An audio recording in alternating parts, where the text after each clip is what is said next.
For today's meditation, we will read from 2 Samuel chapter 8, verses 1 to 13. After this, David defeated the Philistines and subdued them, and David took Metheg Ammah out of the hand of the Philistines. And he defeated Moab, and he measured them with a line, making them lie down on the ground. 2 lines he measured to be put to death, and 1 full line to be spared. And the Moabites became servants to David and brought tribute. David also defeated Hadadezer, the son of Rehob, king of Zobah, as he went to restore his power at the river Euphrates.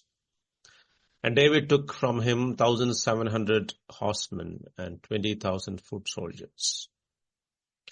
And David hamstrung all the chariot horses, but left enough for 100 chariots. And when the Syrians of Damascus came to help Hadadezer, king of Zobah, David struck down 22,000 men of the Syrians. Then David put garrisons in Aram of Damascus, and the Syrians became servants to David and brought tribute. And the Lord gave victory to David wherever he went.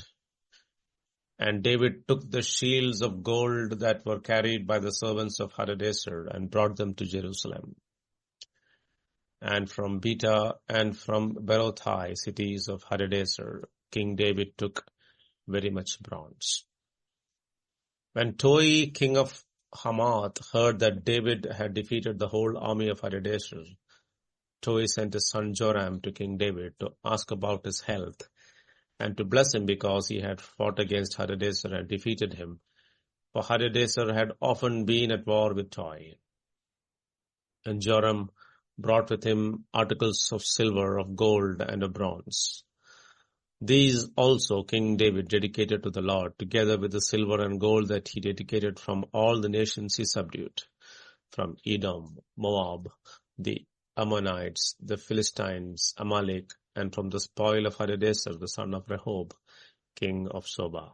And David made a name for himself when he returned from striking down 18,000 Edomites in the valley of Salt. Then he put garrisons in Edom. Throughout all Edom he put garrisons, and all the Edomites became David's servants. And the Lord gave victory to David wherever he went. While still in Egypt, God had very clearly told the Israelites that their destination was Canaan, the land flowing with milk and honey. Yet, that land was filled with several different nations.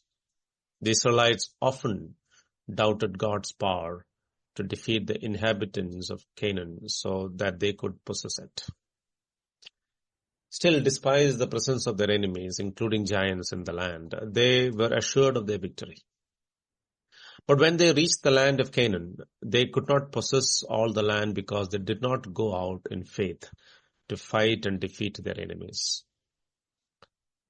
Even though we have been promised victory through Christ, each enemy has to be subdued by us, fighting in the power and might of God.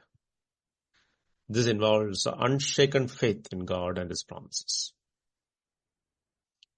Through Moses, God had promised in Deuteronomy chapter 11:25, "No one shall be able to stand against you. The Lord your God will lay the fear of you and the dread of you on all the land that you shall tread, as He promised you."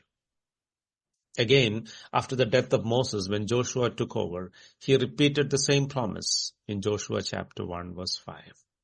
He says, "No man shall be able to stand before you all the days of your life.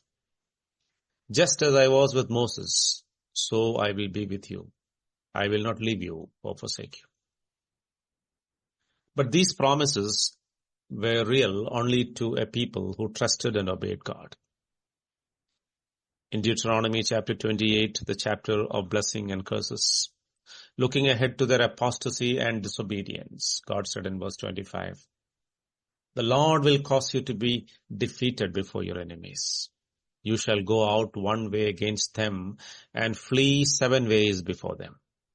and you shall be a horror to all the kingdoms of the earth.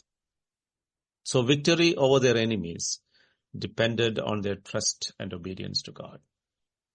The enemies of the Israelites continued to stubbornly raise their heads over and over again despite numerous defeats in the time of Judges.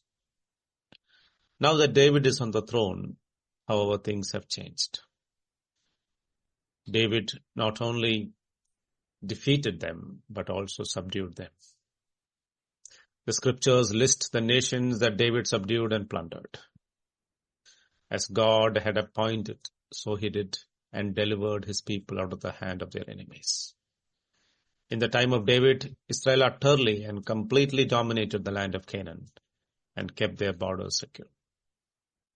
All who lived around them paid tribute to them in exchange for their protection and freedom. David declared all the gold and silver that he received as booty to the Lord. He had heard from the Lord that he would not be the one to build a temple for his name, but that his son would be the one to build it. David was not discouraged.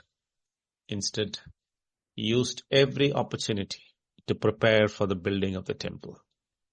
He knew that he would never see or worship in the temple built by his son. His name would never be associated with its building. Yet, he dedicated all his plunder to erect that magnificent structure. It was not credit or glory he was seeking, but the joy of preparing for the house of his God.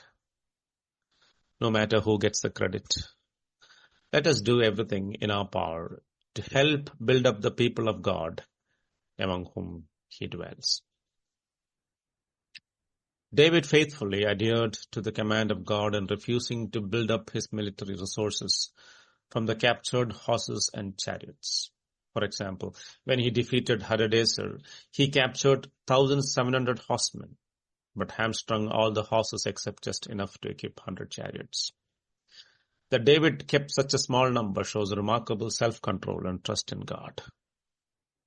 As we read in Deuteronomy chapter 17, David refused to trust in horses as military weapons. His trust was in God instead. In Psalm 20, verse 7, he says, "Some trust in chariots and some in horses, but we trust in the name of the Lord our God." On one side, we read that David subdued all the nations, while on the other side, we read that the Lord gave victory to David wherever he went.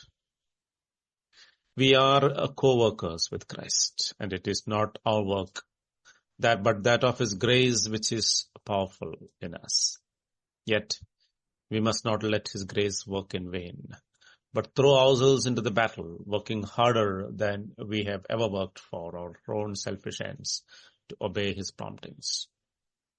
In David's reign, Israel possessed more of the land God promised to Abraham than at any other time. David accomplished so much against God's enemies because he trusted God to fulfill what he had promised. Unlike Saul, David was not consumed with fighting against the people of God. David's reign was characterized by justice and fairness. He recognized himself to be the servant of God, accountable to him, and empowered by him to defend and judge his people rather than to build up his own name and glory. He was a model of a king, used his authority to love and serve his people. His greatness came from his knowledge that authority is given to serve and care for others and not to exercise control and have one's own way. In verse 15, we read, "So David reigned over all Israel, and David administered justice and equity to all his people."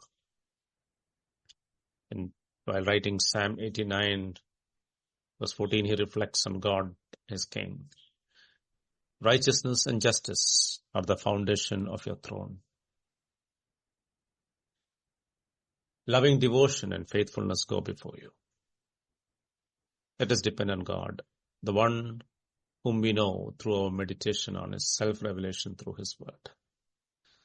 Let his word fill our hearts and also our minds. Let us think of him and of what he has told us every moment. Let us compare all our thoughts and plans with his instructions and teachings. Let us put our faith in his wisdom and goodness and move step by step in the unbroken obedience of complete rest. Then we can also win the battle against the evil one in his name and offer sacrifices of praise and of righteousness on his altar. God bless.